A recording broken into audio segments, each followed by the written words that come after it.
السلام علیکم. زه د دې ګل بابا پلازې نه خبرې کوم چې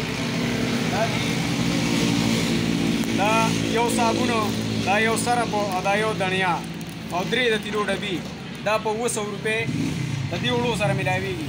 اخر د دې بانجان شي دا د دې خلو تم دا تاسو ارسا وره کړي چې دا یو صابون یو دا سرپ دا پونه په 125-120 روپۍ باندې او دا 100 روپۍ دنیا دا په 200 روپۍ ملاویږي. 3 د کیلو ډبي او 2 تیلې غوړي او 2000 روپۍ دي. دا 2 تیلې دا دایلې د دې په اخر د دې غریبانو بس کیږي.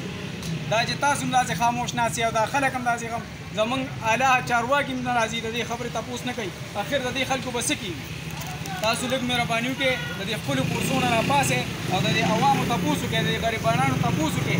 اخر دا به ترکمې زما په خپله پیسې د بل نه قرض راغېستي داسې به دې ملګري م راغېستي داسې به دې ملګري داسې به خلک وایي چې هغې به ماښام د روژهماتي لپاره د شربت درک نه لګي او هغې ولې دلته راشي دلته ولې لاسونه نه وتروړي لاسونه ولې مات کړي. اخر د دې به څه انجام د دې غریبانو به څه کېږي.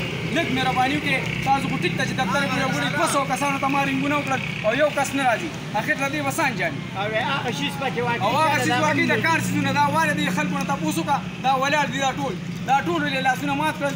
دې کس له دا یې ورکړي دي دلې ورکړل دا دې کاکا یې ورکړل. اخر د دې به څه انجام